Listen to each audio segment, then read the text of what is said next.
Hello everyone, most welcome. Today I am going to discuss about your half yearly examination question paper class 10th English. आपका जो paper है 4 section में बटा हुआ है, section A, section B, section C और section D. यहाँ पर जो सेक्शन ए है जिसका नाम है रीडिंग स्किल्स है। तो इस रीडिंग स्किल्स में अनसीन पेसेज दी हुई है, 2 अनसीन पेसेज दी हुई है जिनको हम आज हल करने वाले हैं। आप अपने साथ पेंसिल रखें, जो भी डिफिकल्ट मीनिंग आपको लगते हैं उनको आप नोट करते जाएं। हर एक वर्ड का हम हिंदी मीनिंग बताने वाले हैं, आपको पूरी पैसेज अच्छे से कंप्लीट होना चाहिए। क्वेश्चन में कहा है read the following passage carefully, निम्नलिखित पैसेज को ध्यानपूर्वक पढ़ो and answer the questions given below, और नीचे दिए गए प्रश्न के उत्तर लिखो। तो सबसे पहले हम यहाँ पर पैसेज को अच्छे से पढ़ लेते हैं, उसके बाद में नीचे जो क्वेश्चंस दिए हैं, ऑब्जेक्ट टाइप क्वेश्चंस दिए हैं पूरे के पूरे। Language is a wonderful gift,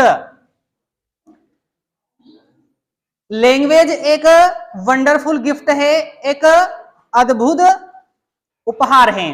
देखिए ये जो पैसेज है ना, हमने आपके ग्रुप के ऊपर एक गेस्ट पेपर, पुराना गेस्ट पेपर जो मैंने खुद ने बनाया था, वो एक उसकी पीडीएफ फाइल सेंड की थी, है ना। और मैंने आपको कहा भी था कि इस पीडीएफ फाइल का सेक्शन ए, सेक्शन बी और सेक्शन सी आपके लिए यूजफुल है। सेक्शन डी इसका दूसरा, क्योंकि कोर्स चेंज हो गया इस कारण से वो सेक्शन डी आपके काम का नहीं था। तो सेक्शन ए, सेक्शन बी और सेक्शन सी। सेक्शन ए में बहुत सारी अनसीन पेसेज दे रखी थी मैंने, सेक्शन बी में एप्लीकेशन लेटर वगैरह ऐसे वगैरह दे रखा था, सेक्शन सी में ग्रामर दे रखी थी। अगर उस पेपर को आप पूरे गेस्ट पेपर को अच्छे से याद कर लेते हो तो आपको फेल करने वाला कोई नहीं है। सेक्शन डी जो आपके टेक्स्ट बुक से रिलेटेड है वो उसका अलग है। तो ये जो पैसेज है ना उसी गेस्ट पेपर से आई हुई है। चाहो तो आप उस आपके पास पीडीएफ फाइल हो तो आप नोट कर लेना, मिलान करके देख लेना, उसी गेस्ट पेपर की ये अनसीन पैसेज दी हुई है, ठीक है। Language is a wonderful gift, language एक वंडरफुल गिफ्ट है, जो भाषा एक अद्भुत उपहार है। गिवन टू मैन, जो मनुष्य को मिला है, मतलब भाषा एक ऐसी चीज है जो मनुष्य को ईश्वर ने दी है। बाकी जो भाषा होती है वो किसी के पास नहीं होती है, सभी अलग अलग भाषाएं बोलते हैं, है ना। अपनी बातों को दूसरे को सामने प्रस्तुत करने के लिए हम एक लैंग्वेज का इस्तेमाल करते हैं जो मनुष्य को दी गई है। No animal possesses this gift, ये जो गिफ्ट है ना ये किसी एनिमल को नहीं दिया गया है, किसी जानवर को नहीं मिला है। जानवर की कोई लैंग्वेज नहीं होती, कोई भाषा नहीं होती है। बट किंतु they have their own way, किंतु उनके पास अपना एक वे होता है, एक तरीका होता है उनके पास। वे का मतलब होता है तरीका, उनके पास अपना एक वे होता है। आप एक्सप्रेसिंग करने का मतलब प्रस्तुत करने का, देम सेल्स मतलब अपनी खुद की बात को सामने वाले के पास रखने का उनके पास एक वे होता है, एक तरीका होता है। उनके पास लैंग्वेज तो नहीं होती है लेकिन उनके पास एक तरीका होता है जिससे वो अपनी बातों को सामने वाले को बता देते हैं। कौन? एनिमल्स भी, जानवर भी।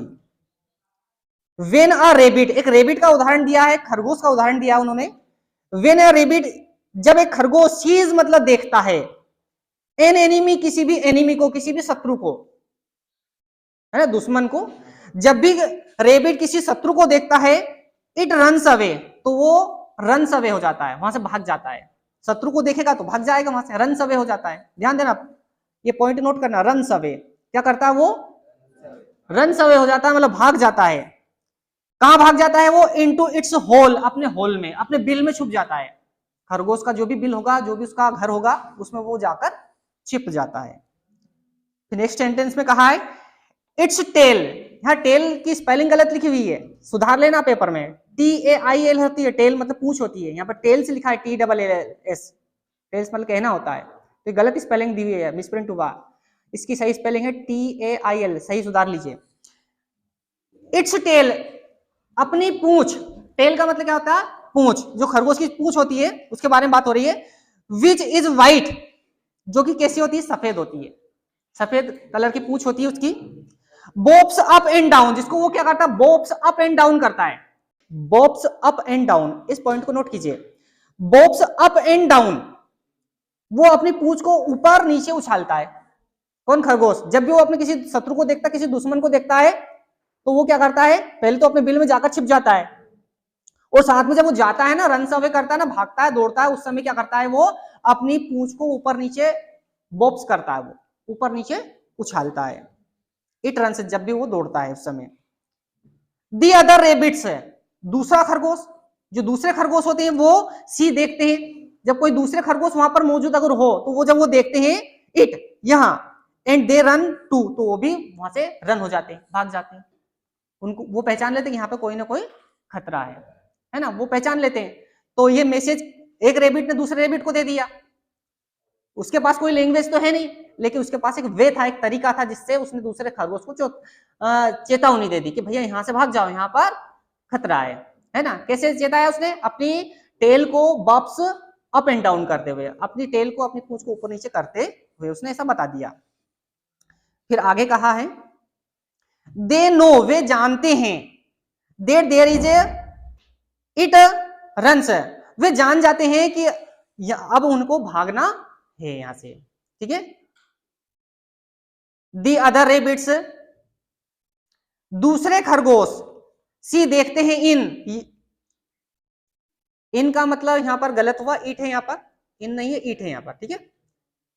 The other rabbits see it, जब दूसरे खरगोश यह देखते हैं, एंड दे रन टू, तो वो भी वहां से रन हो जाते हैं, वो भी भाग जाते हैं। दे नो, वे जानते हैं, देयर इज अ डेंजर, कि यहाँ पर एक डेंजर है, खतरा है, वे जान जाते हैं कि यहाँ पर तो डेंजर है, कोई खतरा है। When A cobra is angry, अब कोबरा का उदाहरण दिया उन्होंने, कोबरा एक सांप होता है, जहरीला सांप, cobra. When a cobra is angry, जब कोबरा एंग्री होता है, क्रोधित होता है, इट रेट्स इट्स हुड, देखिए यहाँ पे स्पेलिंग मिस्टेक है, हिड हेड लिखा है, हेड नहीं हुड है, HOOD, हुड कर लो इसको, HOOD, हुड। इट रेट्स, वहां रेट्स करता है, अपनी फन को रेट्स कर देता है, उठाता है, फुलाता है, ऐसे अपनी फन को क्या कर देता है, वो रेट्स, इट्स हुड, अपनी हुड को वो फुला देता है। जब कोबरा एंग्री होता है तो अपनी हुड को क्या करता है, रेट्स करता है, फुलाता है। एंड मेक्स, और बना लेता है, इट्स सेल्फ, स्वयं को, लुक फायर्स, बड़ा भयंकर, है ना, और अपने आप को बड़ा भयंकर वो बना लेता है। दिस वार्न्स, यहां चेतावनी होती है, ध्यान देना, दिस वार्न्स, यहां चेतावनी होती है, अदर एनिमल्स, दूसरे एनिमल्स की, यहां दूसरे एनिमल्स को चेतावनी होती है। जो कोबरा अपनी फुंड को फुलाता है, अपनी फन फुलाता है, तो वो क्या करता है, दूसरे एनिमल्स को चेतावनी दे रहा है ना, सचेत कर रहा है। नेक्स्ट उदाहरण दिया गया इसमें, वेन अ बी, जब एक मधुमक्खी, बी का मतलब होता है मधुमक्खी, हैज फाउंड सम फूड, कुछ फूड मिलता है, जब किसी मधुमक्खी को कहीं पर भोजन मिलता है, इट गोज बैक, वहां वापस चली जाती है, टू द हाइव, कहां चली जाती है, हाइव मतलब छत्ता, वहां अपने छत्ते पर वापस चली जाती है।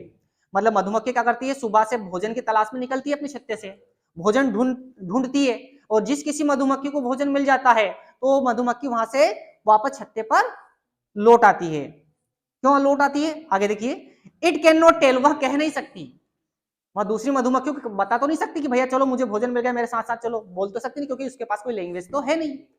फिर क्या करती वो, इट कैन नॉट टेल, वहां कह नहीं सकती, दी अदर बीज, दूसरी मधुमक्खियों को, कि वेयर द फूड इज, कि वहां पर भोजन है, बाय स्पीकिंग, बोलकर वो बता नहीं सकती, टू देम, उनको, बट किंतु, it does not a kind of dance, किंतु वो एक प्रकार का डांस करती है, एक प्रकार का नृत्य करने लगती है, इन द एयर, हवा में।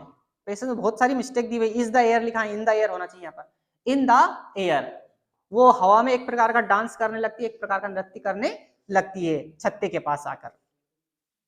सम एनिमल्स सेज, कुछ जानवर कहते हैं, थिंग्स बाय मेकिंग साउंड्स, मतलब कुछ जानवर ऐसे होते हैं जो अपनी बात को एक प्रकार का साउंड, एक प्रकार की आवाज निकालकर अपनी बात को वो रखते हैं।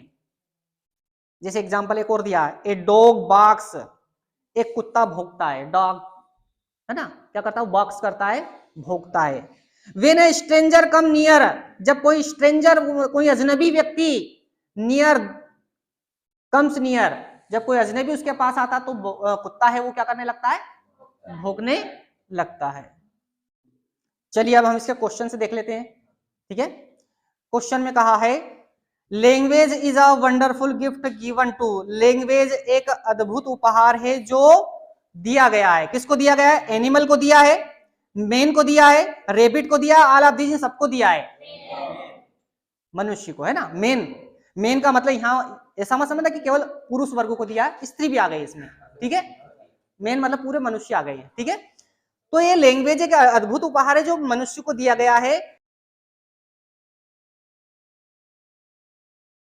इस आंसर का मिलान हो रहा है पहली लाइन में, language is wonderful gift given to men. कुछ बच्चों ने क्या किया मालूम है, पूरा का पूरा आंसर पूरी पेसेज में से लिख दिया पहली लाइन में से, जबकि ऐसा कुछ करना ही नहीं था, केवल आपको ऑब्जेक्टिव चूज करना था। तो इसका सही आंसर हो जाएगा केवल मेन, आपको केवल मेन ही लिखना है, ठीक है। सेकंड क्वेश्चन देखते हैं, animal does not possess the gift, animal के पास ये पोजिस नहीं होती है, ये उपहार नहीं होता है। साउंड, रनिंग, प्लेस, टेल, है ना। मतलब जो एनिमल होते हैं उनके पास ये उपहार तो नहीं होता है, कौन सा, लैंग्वेज वाला, लेकिन उनके पास फिर क्या होता है, साउंड होता है। वो अपनी बात को साउंड के द्वारा सामने वाले के पास रखते हैं, ठीक है।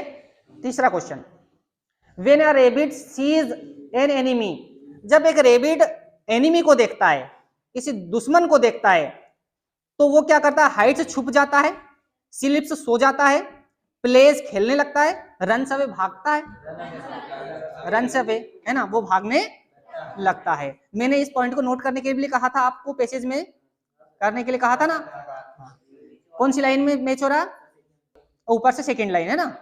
हाँ, when a rabbit sees an enemy it runs away, runs away आ रहा, रन्स अवे में भागने लगता है, ठीक है। चलिए वो मतलब वो भाग जाता है। फोर्थ क्वेश्चन देखिए, when a rabbit sees an enemy, ये क्वेश्चन रिपीट हो रहा, क्वेश्चन वही का वही है, रिपीट हो रहा, क्वेश्चन रिपीट कर दिया उन्होंने, आंसर वही होगा, रन्स अवे। जैसे इसके स्थान पर मान लो एक क्वेश्चन होना था। फिफ्थ क्वेश्चन देखिए, विच वर्ड सिमिलर, कौन सा वर्ड सिमिलर है, सिमिलर का मतलब समान अर्थ वाला, सिमिलर मीनिंग समान अर्थ वाला, अब द वर्ड क्वेश्चंस, एक वर्ड है क्वेश्चंस, क्वेश्चंस का सेम मीनिंग पूछा है। क्वेश्चन का मतलब होता है चेतावनी देना, क्वेश्चन देना होता है चेतावनी देना, इसका सही आंसर हो जाएगा वार्न, वार्न का मतलब भी चेतावनी देना होता है, ठीक है।